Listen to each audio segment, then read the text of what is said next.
На 6 јуни истекува рокот до кога мандатарот Зоран Заев треба да достави предлог програма и состав на новата влада. До тогаш до собранието треба да испрати предлог со министерски имиња. Сепак од СДСМ во повеќе наврати истакнаа дека нема да го чекаат крајниот рок, туку програмата и составот ќе ги достават во најскоро време.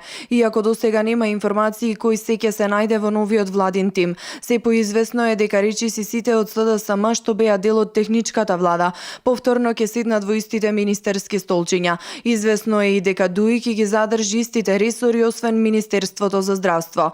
Лидерот на Алијансата за албанците Зијадин Села во интервју за телевизија Алсат, иако потврди дека ќе ја дадат својата поддршка за мандаторот, го остави отворено прашањето дали и тие ќе бидат дел од новата влада, а се уште е непознато дали БЕСА ќе биде дел од владата. Од БЕСА се уште стојат на ставот дека СДСМ треба да се изјасни дали ги прифаќа принципите за функционирањето и составот на новата влада. БЕСА со писмен документ бара во владата да нема место за лица осомничени во истрагите на специјалното јавно обвинителство, а бараат и рокови за отворање на некои теми и донесување на закони, како што е законот за јазиците. Од БЕСА потенцираат дека за распределба на ресори ќе може да разговараат дури откако ќе добијат одговор од СДСМ. Нема целосни информации што се содржи документот, но од БЕСА најавија дека истиот ќе биде објавен во јавноста. СДСМ утре го одржува и 22-иот конгрес, на кој треба да биде избран партиски лидер. Единствен кандидат е досегашниот претседател на партијата Зоран Заев,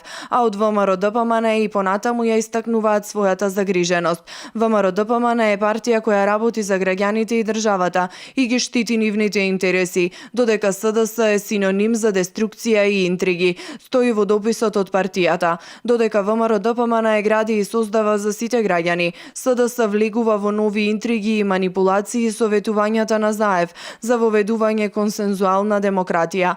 Граѓаните гледаат што се случува и не сакаат кога некој како Заев ги влече за нос.